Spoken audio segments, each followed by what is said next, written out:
I'm Dan Dawson, in association with the Sportsman. We are here with the three-time Lakeside World Champion Glen Durrant. Glen, we're here in wonderful Wigan, a hub of PDC darts where you're plying your trade. And this is your social life.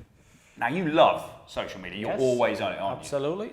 Like, is that actually a good thing for a darts player? Like, it can be quite a tricky place to be. Once again, it's all about the highs and the lows. I've got so many people who like me on social media, family, friends, but I get so irritated when they react to the people who don't agree with anything about my game and whether this BDO champion should come to the PDC. But I'm a huge fan. Love me Twitter, love me Facebook. Yeah, you've not been driven off it. We've been digging through your social media. This is the earliest picture I think we found from you. I mean, that is a look, Glen. Yes. Ginger skin, first of all. that is 1989, Blanes, Costa Brava. The guy to my left there is a great friend, Jeff McEwen, who's a really good billiards player, which was my game in 89. To the left there is Marty Shea, now head of Mercedes in Milton Keynes. Oh, right. So I thought you were going to say Germany or Europe. He's super proud of him. He's done fantastic. And the two girls in the bottom, that's Annemieke van der Grijsbade in the white there. I can't remember the girl in the black, but Dutch versus England. It was 1990 it was, because on that night of that photo, England played West Germany in a semi-final of the World Cup. Is that the standard does a holiday wear? Yeah. Has that evolved at all over the years, or is that pretty much... I'm very proud to say that my brother-in-law is an Olympic quarter-finalist and Commonwealth gold medalist winner at boxing, and they're Commonwealth gold shorts. So he was a welterweight at them, and I used to fit in them. The old Samba there, because at that point I was absolutely a great five-a-side footballer. So Samba was really what you had to wear there. Yeah, the T-shirt's dodgy and the hat is pathetic. So, happy times. Look, you said you're a good footballer. That brings us on to this one here. So this is back when you were playing darts, the Denmark shirt you've got here. Just talk us through this. Absolutely talk through it. I was strutting that day. That was the day that I'd signed for Harlequin teamwear. I'd given them authorisation what I wanted for my shirt, very much the Middlesbrough colours there. And they sent it through. Are you happy with this photo? Are you happy with this shirt? Absolutely love it. And I could see these looks, and I was thinking, what are they looking at? Why are people sort of... And then I soon realised, and it was Daryl Fitton who came to me and said, you do realise, Glenn, that is not the George Cross, that is the Denmark shirt. So that's just a mix-up. Pretty embarrassing. And at Barnsley a few weeks ago, the guy who's now got that shirt had come to Barnsley and said, is there any chance you could sign it? So total one-off shirt, but yeah, the old Denmark stroke Borough shirt. Well, look, that's when you were starting out on your darts journey, but you said you used to play a lot of football. You were a decent footballer, weren't you? I was a good centre-half. Wasn't very brave, didn't have a lot of pace, but I was a great talker. Good pointing. Good pointer, but it was, we're in Middlesbrough, in Sunday League football was pretty tough, and I got bashed up a couple of times. So once you start playing darts, your hands, your legs and everything, and I took some beatings there. But yeah, I was a pretty fit lad at the beginning. Well, how did it change then? Was football your passion and then it became darts later in life? No, billiards was my passion. Billiards is played on a snooker table, 12-foot snooker table, two whites, or a white and a yellow and a red. A game of cannons, in-offs and pots. And in Teesside we've created, I think it was 4 world champions, Mike Russell, Peter Gilchrist, Dave Corsier and one other. So billiards was a huge game and I was just one of them. But I was knocking in 100 breaks at the point. And the story was in 1985, 86, we were short of a dart player. I hit a double 13 for the match and I'd never had that feeling of winning something like I had in billiards, and I was hooked on darts then. You were a proper sport Billy then? Like whatever you turned your hand or foot to, you were pretty good at it? I was decent at squash, and good footballer, and now you look, I touched, I said to my wife, I'm going to go to Cyprus in a few weeks' time, in August, ginger skin, and 16 stone I've touched as well, so that's the one thing I need to work on, but yeah, in them days there was probably about 12, 13 stone and pretty fit. Well, look, let's skip on here. Wow. Oh no, we're not even skipping on. I like that one. Well, I like that one. this is you in your day job, the job you had for pretty much 3 decades, Yes. when darts was just an also-ran kind of thing. That is pre-paperless. That was the house. I can see. That is housing benefits. So many happy times. That is a superb photo. And all these files are addresses of people who were claiming housing benefit. It was my job to assess the claim and then put the housing benefit in place. Tremendous. That was a team of 64, of which two male, 62 women. So you can imagine what the Christmas dues were like. Well, look, I mean, that is a cluttered desk, Yeah. to be honest. Yeah. Is that a sign of a cluttered mind, Len? That was a cluttered desk. That was pre-paperless. So maybe 2 years after that, we had a thing just behind there, what's called a Lectreaver. So all them files that you see were in this motorised filing system. I mean, what you see now is that if that photo was taken today, there'd be no files. It's literally all on computer now. No paper, no nothing. Yeah, you realise there's people sort of like in their 20s who are just staring at this going, what is he, when, is he talking Greek? Yeah. Like, but how did you manage to do this? Because you've become a 3-time world champion whilst doing this job that you have done from there, possibly from the 1800s. That was time in the 1800s. I was not into the darts then. I was working there all day, and then on a night, the back of a karaoke, where I pressed play, pause, fade, and eject. 6 nights a week, just to make ends meet. That you had a job and being a karaoke machine. Behind the machine. You know, there was a guy who could go on there and he'd get the crowd going. He'd take his clothes off. He'd do dibbly dippy. He was like the guy, but I was the one where people got up. I had the disc.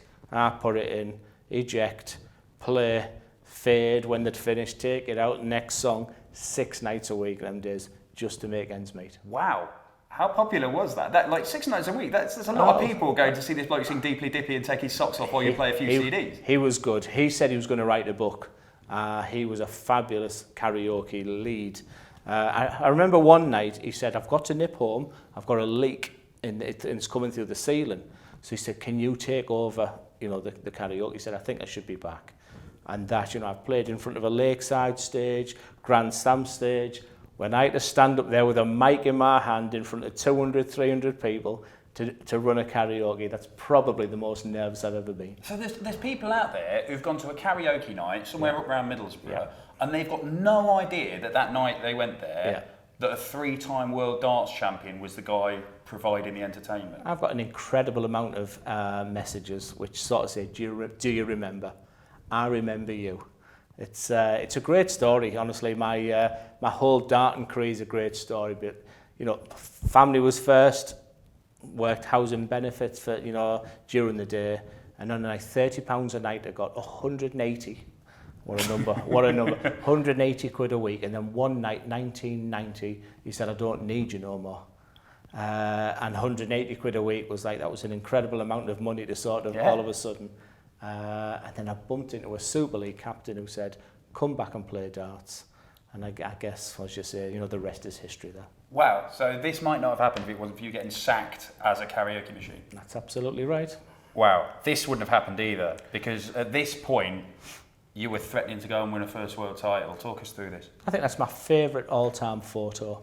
And people say to me, "Tell me your favourite game of all time."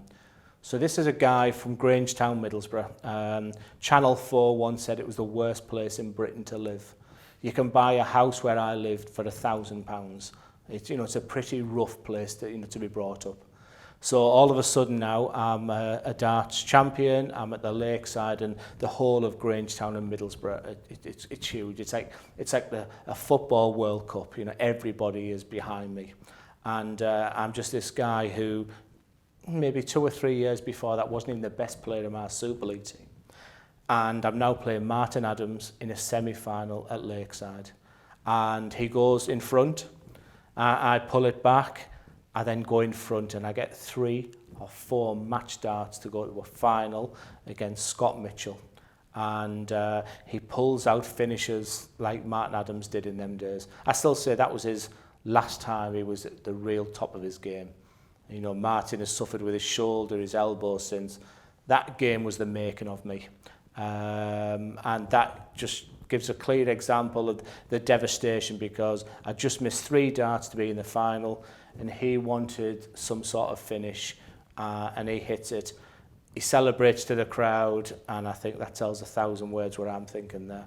Like, I know that you're a big focal point in darts about, oh, well, yeah, he's dominated the BDO circuit, can he do it in the PDC? Wolfie never made that move, but how good was that, mate? You speak to Van Gerwen and he'll tell you he's a proper player. Yeah, he was a proper player, and I asked him too. What I would say is he was wrong, because I was BDO for life. You know, I was that guy who was going to stay in the BDO. 3 times BDO champion, super proud of everything. The PDC's incredible. You know, I've just lost a game. You're interviewing me now half an hour again, but already I'm excited for tomorrow. And the PDC is something amazing, and it's a fabulous part of my life.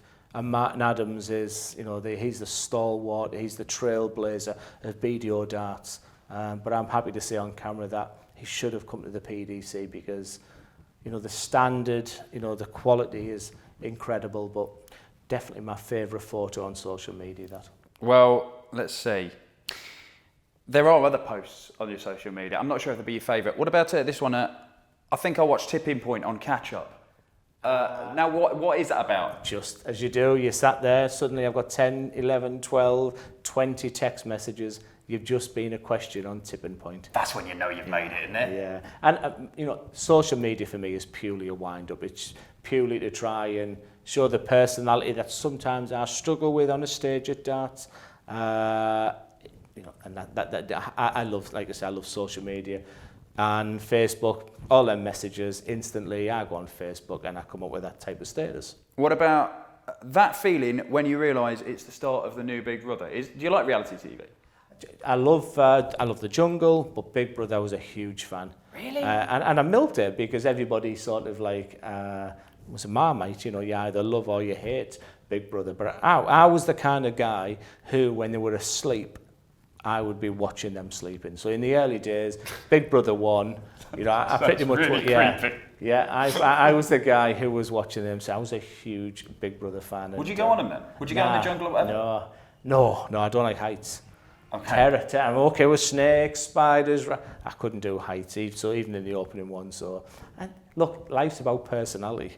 I'm a very, very shy man, and I couldn't go on something like that. So I much prefer to sort of sit behind the TV. You say you're a shy man, Glenn, but then you look at some of your social media life, particularly like your little weird bromance with your mate Jim Williams. I mean, there's all sorts that goes on between you. Look, check this out. Dildos is not a real company. I live in a small house and live a very simple life. I'm at work tomorrow. I don't have 10k to give away for a 0% return. Hope this clears up the situation. Jim Williams started that. He started wearing Dildos, and that was to say to a former sponsor that I don't need you no more. Glenn's now sponsoring me. There was absolutely no truth in it, but the feedback I was getting, Glenn, I had women saying to me, "I'm interested in." I'm being serious, and I was like, "Whoa, it's not a real company." So I had to make a statement in the end there, because, Jim was winning a lot of things at the time, and Dildos was doing fantastic. I went to the Dutch Open where maybe like 300, 400 people were wearing this, the sign, so that's where that come from. Well, look, you've already got a lot of marketing out there if you did want a fallback plan, if the darts thing doesn't work out. There's absolute another story there, but I probably won't go down there. Right, okay. Dildos is it's on hold. Dangerous ground. Yeah. Let's move on. This is safer ground. That's got to mean a lot to you, hasn't it? That's emotion. Emotional looking at it now. I'm super proud of my BDO crew. I've never hidden that, Dan. 3-time Lakeside champion. I refuse to say I was the guy who did what Eric Bristow did, because I was the first person to say he did it in a unified organisation. I don't want to be said in the same breath as Eric Bristow, but I am the guy who went to Lakeside and won it 3 times, and nobody's ever done that. And I'm looking far right there, and there's this big Lakeside sign at the back there, and there's maybe 100 Middlesbrough lads and lasses in red and white who travel 5 hours to be there. That is immense proud. That's incredible emotion, and that's the day I sort of climb a mountain. Well, that's an emotional one. I would imagine that is as well, because you said earlier on it's family first, then it's your work, and then it's been the sport. So that's where I was 12 stone 7 there. So that's where I'm a good footballer. That's where I'm not shy of a six-pack there. I'm pretty fit. All right. And wearing a David James white suit. I was just going to get to that as well. That's my FA Cup Liverpool. I met Susan in 1988, 89. Just round it was Christmas, New Year. So remember, going back to what I've just said earlier, her brother was a Commonwealth and Olympic champion.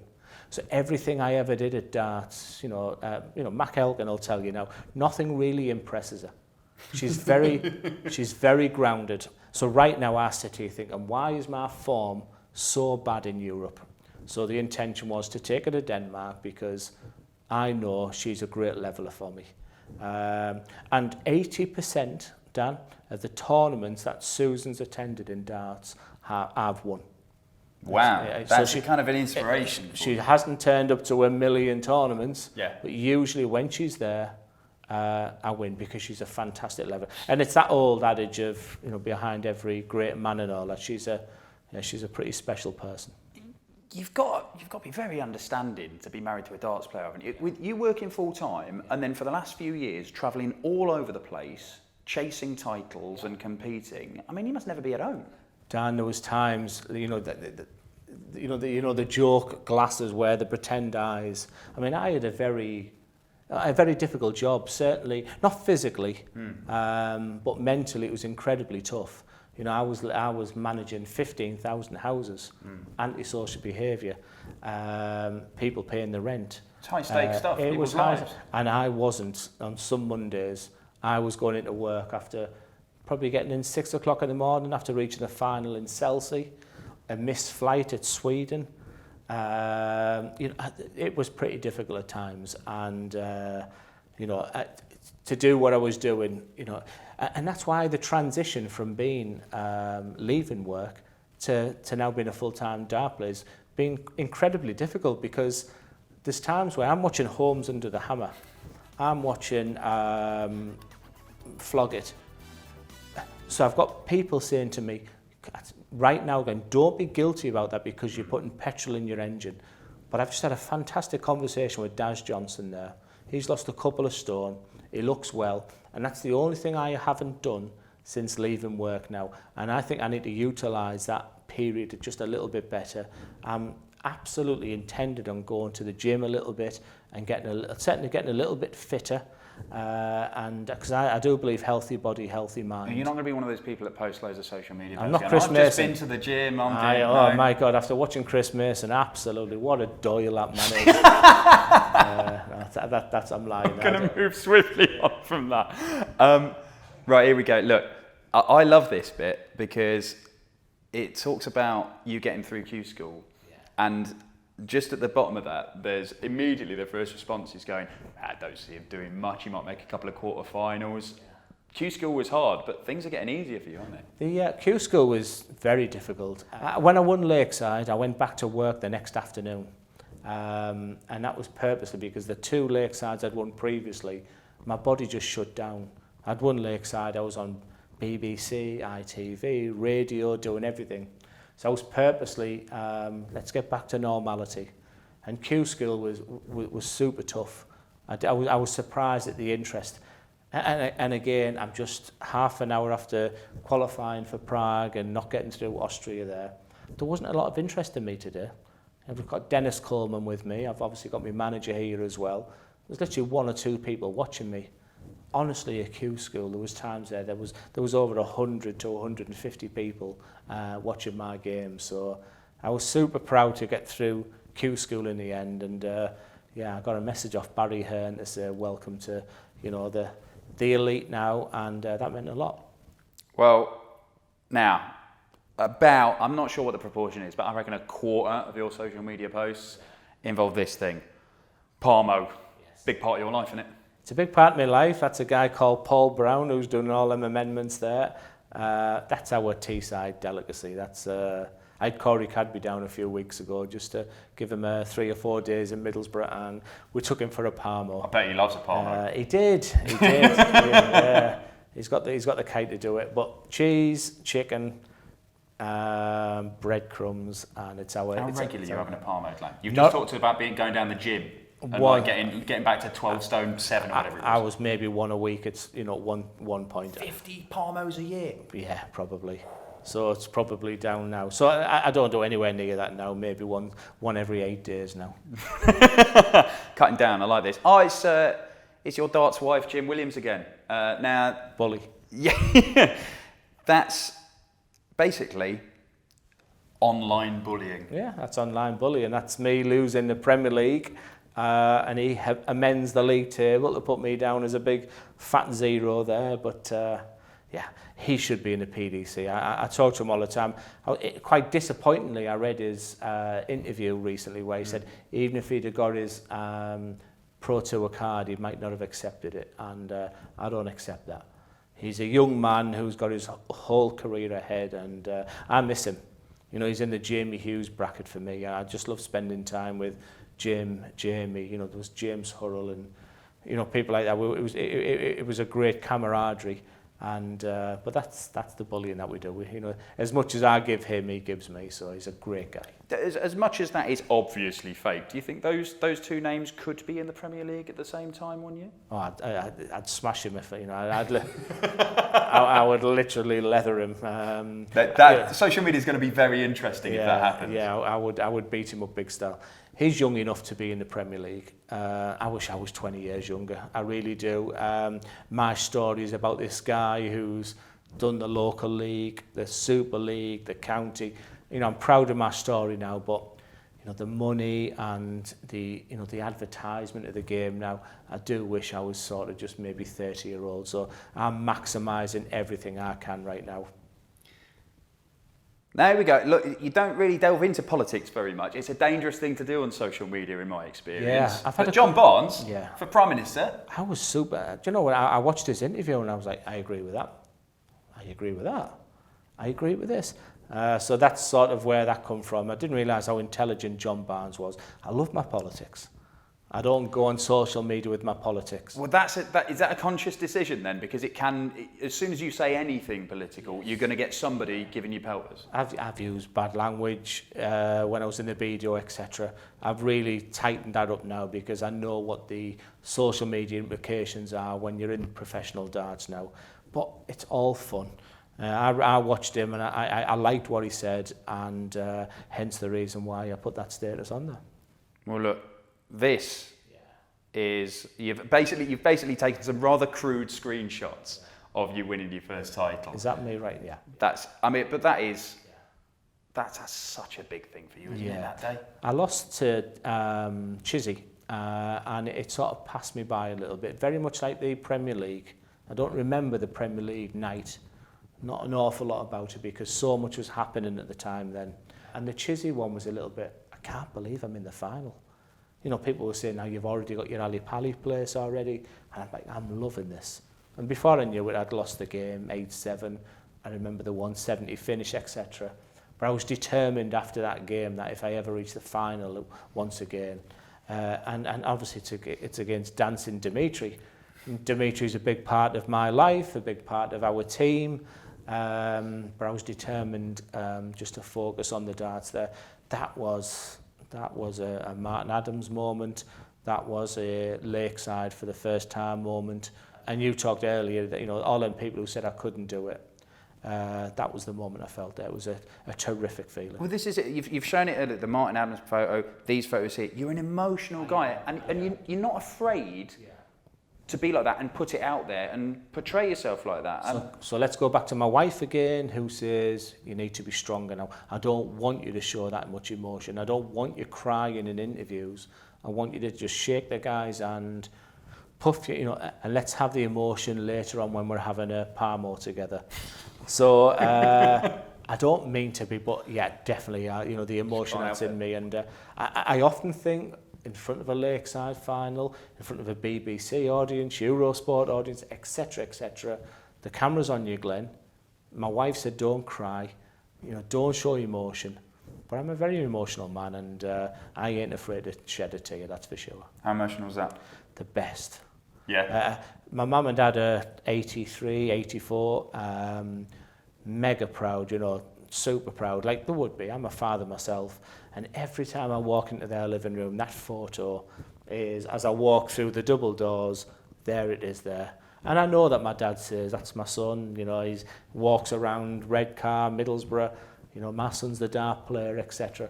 So I know he's mega proud, but that photo meant an awful lot. So that's in front of, when you go to a Middlesbrough football match at half-time, a lot of people go for a drink, etc. They go and do whatever at half-time, and pretty much the majority of people remained in the stadium.